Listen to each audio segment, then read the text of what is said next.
के ध्यान धारणा करना चाहता हूँ। आपके पास ऐसी कौन सी जगह है जहाँ मैं पूरी तरह से सुधर जाऊँगा? मैं बहुत बुरा इंसान हूँ क्योंकि मैं शराब पीता हूँ, मैं क्रोधित होता हूँ।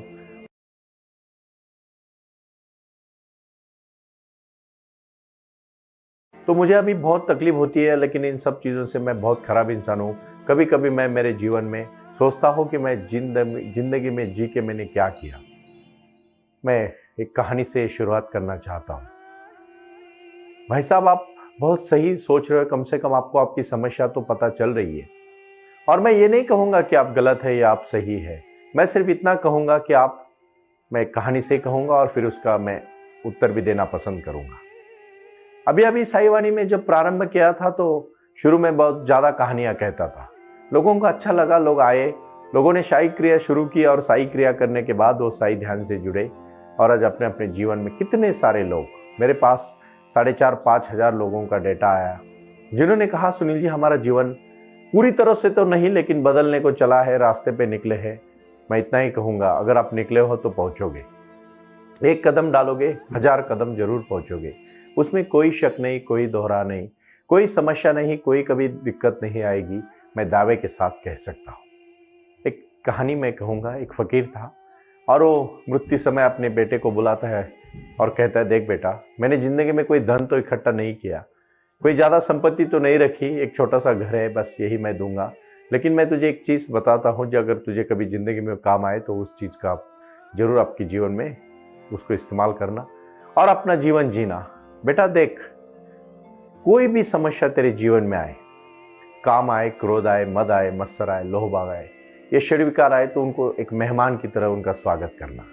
ना उनसे आंखें चुराना, ना उनसे भागना, ना उनके प्रति ज्यादा मोहित होना, सिर्फ मेहमान की तरह उनका स्वागत करना और सिर्फ ऑब्जर्वेशन करना। देखिए, मैं तुझे गुरु मंत्र देता हूँ, हो सके तो जिंदगी में इसको अपनाना और वो अपना ये पृथ्वी का जगत छोड़ देते। बेटा भी बहुत अच्छी तरह से उनका पालन करता है, जीता है। वो भी बूढ़ा होने लगता है और जब मरते उसका समय आता है तो वो अपने मित्रों को बुला के कहता है, देखो मुझे मेरे पिताजी ने एक ही नसीहत दी थी, एक ही मुझे उन्होंने सिखाया था मेरे जीवन में। मेरे लिए तो कोई उन्होंने संपत्ति नहीं रखी थी, लेकिन मेरे पास जो उन्होंने दिया था उसके लिए मेरा जीवन बहुत आसान हो गया। समंदर में नाव होती है तो तैरना बहुत आसान लगता है, बिना नाव के तो आप तैर नहीं सकते, डूब के मर जाओगे। जिंदगी में यही गुरु मंत्र है। काम, क्रोध, मद, मत्सर, लोभ, अहंकार, इन षड विकार बहुत बुरे तो मैं नहीं कहूंगा। मैं हमेशा एक बात कहता हूं, क्रोधित इंसान ही कुछ बड़ा कार्य कर सकता है। देखो, आग के दो फायदे हैं।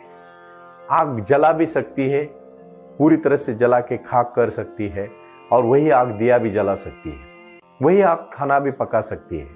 अगर आग ही नहीं होगी तो क्या होगा? क्रोधी इंसान बहुत अपने क्रोध को क्रोध छोड़ के अगर उसकी शक्ति को कहीं लगाए तो वो क्रिएटिविटी के साथ आगे जाएगा और बहुत बड़ा कार्य कर पाएगा। मैं ये बातें हमेशा कहता हूँ। कामी इंसान जो होते हैं वो सिर्फ कुछ ऐसी चीजों के पीछे लगते हैं कि जिंदगी बर्बाद कर देते हैं, लेकिन वही इंसान अगर किसी लक्ष्य को पाके अगर आगे जाए, वो तेजस्वी होते हैं, वो बहुत ताकतवर होते हैं, लेकिन उनको लक्ष्य नहीं मिलता और अपनी पूरी जिंदगी वो किसी एक छोटी चीज के लिए दौड़ाते हैं और पूरी जिंदगी खराब कर देते हैं। मैं हमेशा कहता हूं, आंखों से आप अच्छा भी देख सकते हो, बुरा भी देख सकते हो, कानों से बुरा भी सुन सकते हो, अच्छा भी सुन सकते हो। अगर कान ही बंद करोगे तो फिर अच्छा ही कहां से सुनोगे? कोई चीज बुरी नहीं है। चेतना जो अपने अंदर है, वो चेतना एक विल होती है, संकल्प होती है, और बिना संकल्प पे, बिना जीवन के लक्ष्य के जीना कुछ भी फायदा नहीं है। ये मनुष्य जन्म है, बहुत बहुत महत्वपूर्ण हमें ये जन्म मिलता है। उसको अगर हम सही तरीके से लेके जाए, साई क्रिया के माध्यम से जब हम प्राणायाम करते हैं, मेडिटेशन करते हैं, और उसी मेडिटेशन से जब हम हमारे अंदर की शक्ति को बढ़ाते हैं, कंसंट्रेशन कर पाते हैं, ध्यान को एकाग्रित कर पाते हैं, तो हम बहुत कुछ कर सकते हैं। लेकिन निरीक्षण करने की कला सीखनी चाहिए। मैंने कहा, मेहमान जैसे घर आते हैं तो हम उनका हंस से स्वागत करते हैं। ज्यादा उनके संकल्प में हम, जब हमारे दृढ़ता होती है, हम उनके लिए बहुत जो भी करते हैं लिमिट में करते हैं, और उसमें से खुशी से हम उनका स्वागत करते हैं और वो आके में चले जाते हैं। कोई भी ये चीजें आएगी, ये आपके अंदर है, बाहर नहीं है। उसको दबाओगे वो फट जाएगी, लेकिन उसको सही रास्ता दिखाओगे तो आप बहुत आगे जा सकते हो।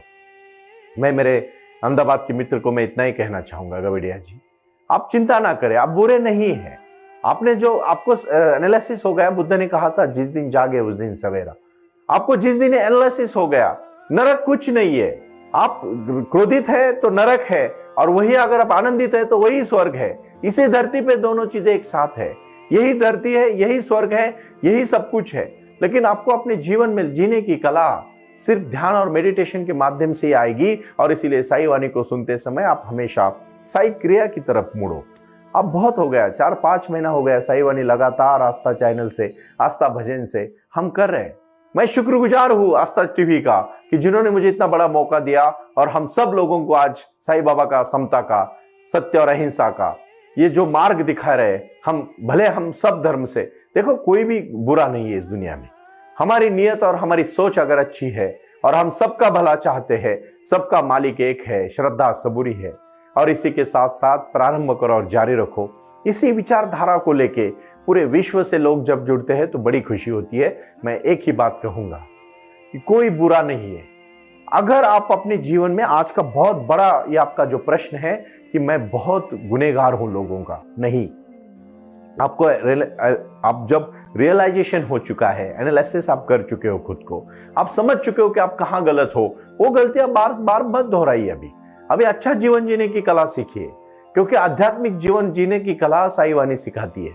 आपके जीवन में लक्ष्य रखो, छोटा सा लक्ष्य रखो। अभी आपने जितने भी लोगों के साथ आपका झगड़ा हुआ है, उनको आज ही फोन करो, उठाओ फोन और कहो भाई मेरे से गलती हुई, आइंदा नहीं होगी। देखो आपको हल्का लगेगा।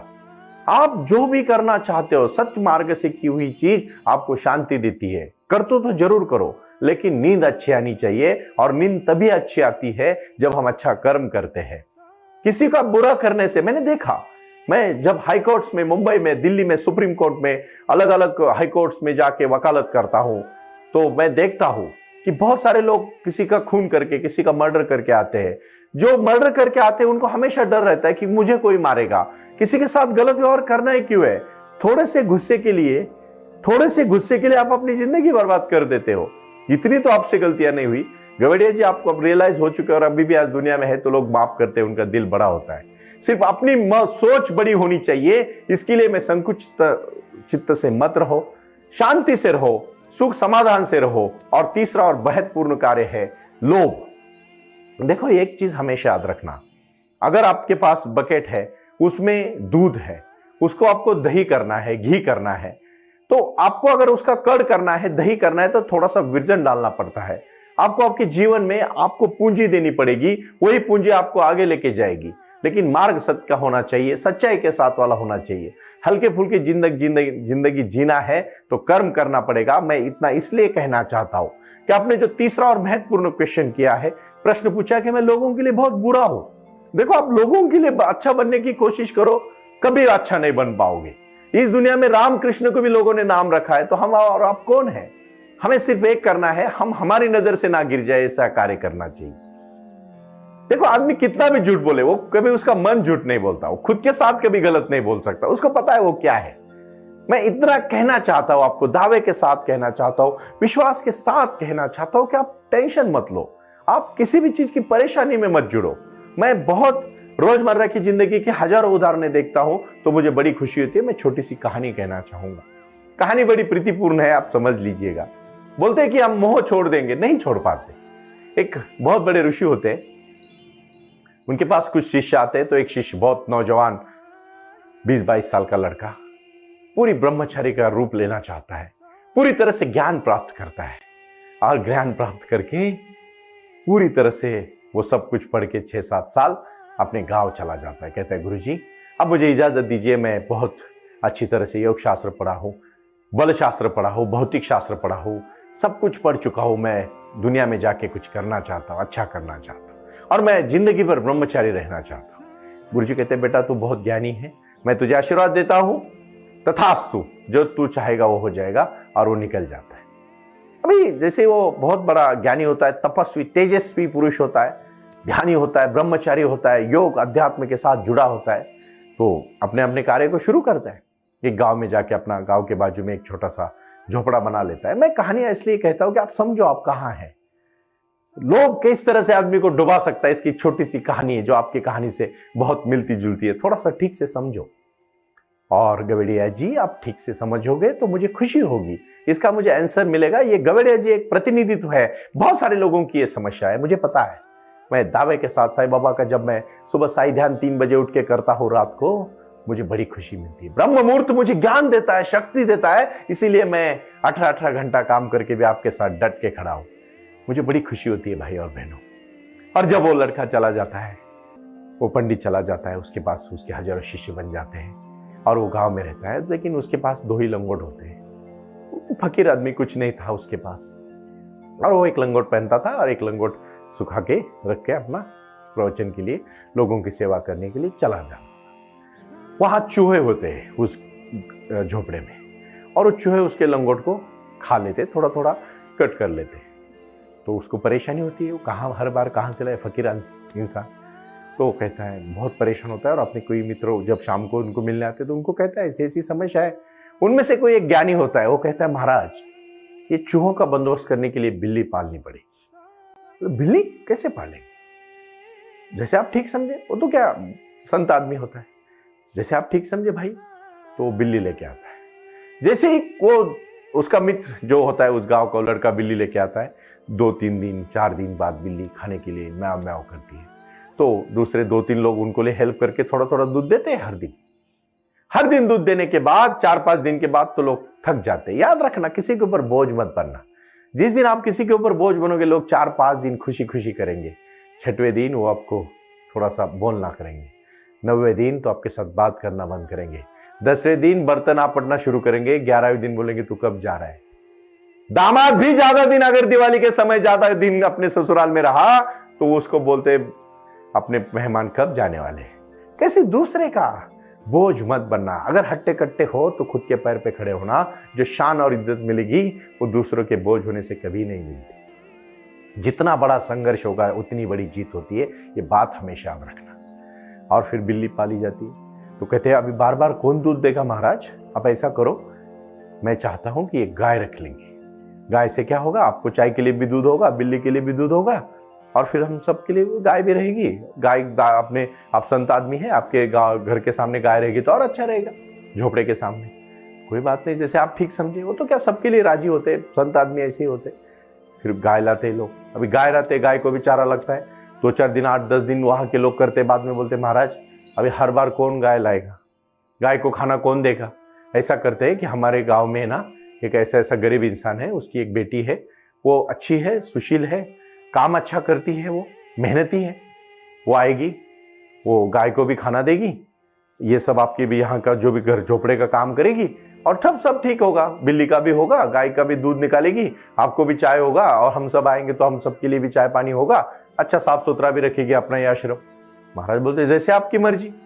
अभी जैसे ही वो लड़की आती है, 8-10 दिन के बाद 8-10 दिन के बाद आपस के लोगों में बातचीत होती है कि इतनी खूबसूरत और इतनी जवान लड़की महाराज के घर में अच्छा नहीं लगता ऐसा। फिर महाराज कहते क्या करना पड़ेगा। बोलते महाराज देखो अभी क्या है ना, ऐसे तो आप भी जवान है, ब्रह्म कार्य तो कार्य चलता ही रहेगा। मैं चाहता हूँ कि अभी जैसे वो गाय के लिए भी खाना ला रही है, गाय का भी ख्याल कर रही है, बिल्ली का भी ख्याल कर रही है, सब कुछ आपका ठीक हो रहा है, क्यों ना महाराज ऐसी जवान लड़की लोग भी बातचीत करने लगे कि घर में रखना उचित नहीं है, तो मैं चाहता हूँ आप शादी करें। महाराज कहते जैसे आपकी मर्जी। अभी जैसे आपकी मर्जी होने के बाद शादी हो जाती है, संस्कार के माध्यम से बच्चे हो जाते हैं, पूरे परिवार में महाराज जुड़ जाते हैं, और फिर पूरी तरह से जिंदगी में, रोजमर्रा की जिंदगी में अध्यात्म दूसरी जगह पे रहता है। महाराज अपने पूरे संसार में बच्चों में डूब जाते हैं, आधा से आधा काम हो जाता है। जो इंसान सिर्फ ब्रह्मचार्य के साथ, मैं नहीं कहता आप ब्रह्मचारी रहो, मैं इतना चाहता हूं कि लालच में मत डूबो। जिस दिन आप लालच में डूबोगे, मैंने इसीलिए शुरू में कहा था मेहमान की तरह उसका स्वागत करो। महाराज उसका अगर शब्द मेहमान की तरह लेते तो इसका इतना मन पे नहीं लेते, और फिर महाराज थक जाते और मरने को लग जाते। उनके कुछ चिने गुने शिष्य आते और कहते महाराज आपका अंतिम संदेशा हमें क्या है। गवेड़िया जी मैं आपको अंतिम संदेशा देना चाहता हूं। और फिर वो महाराज कहते हैं मेरा एक ही अंतिम संदेश है कि बिल्ली को मत पालो। यानी जो भी हुआ है, मैंने बिल्ली रखी इसीलिए सब कुछ हुआ। मैं जाना चाहता था दिल्ली, पहुंच गया कन्याकुमारी। जीवन में यही है, अपने को कहां जाना एक बार तय करो और उसी कार्य को उतना ही करो, लिमिटेशन में, ज्यादा उसमें फंस मत जाओ। काम बहुत महत्वपूर्ण है लेकिन आती नहीं। क्रोध जरूरी है लेकिन क्रोध निकाल के उसकी ऊर्जा लेके कुछ अच्छा कार्य करो। मद, मत्सर, लोभ, अहंकार, इन षडुकारों को छोड़ो, लेकिन कैसे? मेहमान की तरह स्वागत जरूर करो, उनके आंखों में आंख डाल के बातें करो, उनके साथ जो भी मेहमान की तरह बातचीत होती है उनको थोड़ा समय रहने दो, बाकी उनसे छुटकारा पाओ, नहीं तो फिर महाराज की जैसी अवस्था होगी। यह सच्चाई है हम आपकी जिंदगी की। और मैं फिर से कहूंगा, इसीलिए एक ही आज बहुत महत्वपूर्ण विषय है और वो है ध्यान और मेडिटेशन। जो इंसान में समझदारी के साथ मेडिटेशन करेगा वो ये अति गलतियां कभी नहीं करेगा। और प्राणायाम और मेडिटेशन का बहुत नजदीक रिश्ता है। हर बार सांस पे ध्यान देते देते आपको पता नहीं चलेगा कि आपका मन कब शांत हो गया, मन कब निर्विकार हो गया, मन कब एकदम शांति से भरा और उसी शांति से कार्य करने लगेगा तो आपके जीवन में खुशी आएगी, आपके जीवन में एक अलग मोड़ आएगा और वही मोड़ जीवन की सच्चाई होगी। इसीलिए मैं आखिरी में कहना चाहता हूं, वो आए, साईं बाबा आए और आकर चले गए। हमने में कुछ दिन रहे। 1918 में उन्होंने अपना देह छोड़ा, समाधि ली। शिरडी में आज भी बाबा का अस्तित्व है और पूरे विश्व में चर्चा में है, क्योंकि उनकी साई वाणी आप सबके विचारों को बदलाव करने के लिए, आपका ध्यान को मार्ग दिखाने के लिए है। और मैं अंतिम सत्य कहना चाहता हूं, जो ध्यान करेगा वो समझदारी से जिएगा, वरना उसका हालत वो महाराज की तरह होगा। वो मर जाएगा, करना जो था वो भूल जाएगा, भटक जाएगा वो, और एक बार भटक गया तो रास्ते पे लाना बहुत मुश्किल है। इसीलिए लेकिन एक बात याद रखना, जिस दिन जागोगे, गवेड़े जी आप बहुत यंग है, 35 ईयर्स आपने उम्र लिखी है आपके प्रश्न में, आप बहुत यंग है, आपका पूरा जिंदगी पड़ा है आपके सामने, आधे से ज्यादा, उसको आप अच्छी तरह से जियो। मैं फिर से कहूंगा, जिस दिन जागे उस दिन सवेरा, और फिर पहुंच जाओगे जहां पहुंचना चाहते हो। वो आनंद अलग है, वो मिठास अलग है, वो जिंदगी का रस अलग है। और ध्यान की जब एक बार शक्ति लगी तो साई ध्यान, साई क्रिया जीवन बदल देगा। उसमें कोई दोहरा नहीं, कोई शंका नहीं, कोई समस्या नहीं उसमें। और इसी बात को मैं फिर से कहना चाहता हूं कि उठो, जागो। वो आए और आकर चले गए, मौन रहे और कुछ कहे गए। कुछ था जो बिन बांटे ही बट गया, जल उठे दिए। कौन से दिए? अंधकार के दिए, दुख के दिए। वो जल उठने दो और फिर अंधेरा जब झटेगा तो वो मैं लिख के देता हूं, वो जो उजाला आएगा वो जिंदगी में रोशनी दिखाएगा। समझदार बनोगे, समस्या हट जाएगी। और यही समझदारी जीवन में बहुत कुछ करने लायक है। और समझदारी ध्यान के बगैर नहीं आती। मैं हमेशा कहता हूं कि जिसमें काम की शक्ति बड़ी है वो ज्ञानी होगा, वो एक संगीतकार होगा, वो गीतकार होगा, वो एक व्यापारी होगा, वो एक उद्योजक होगा। लेकिन उसी शक्ति को वो सही जगह पे इस्तेमाल करे तो, नहीं तो नपुंसक व्यक्ति तो कुछ भी नहीं होता, उसकी तो कुछ अहमियत ही नहीं होती है। इसीलिए कुछ भी चीज बुरी नहीं है, उसको प्रमाण में करो, दिशा में करो, जीवन में आगे चले जाओ। आज का यही संदेश है, प्रारंभ करो, जारी रखो। प्रणाम।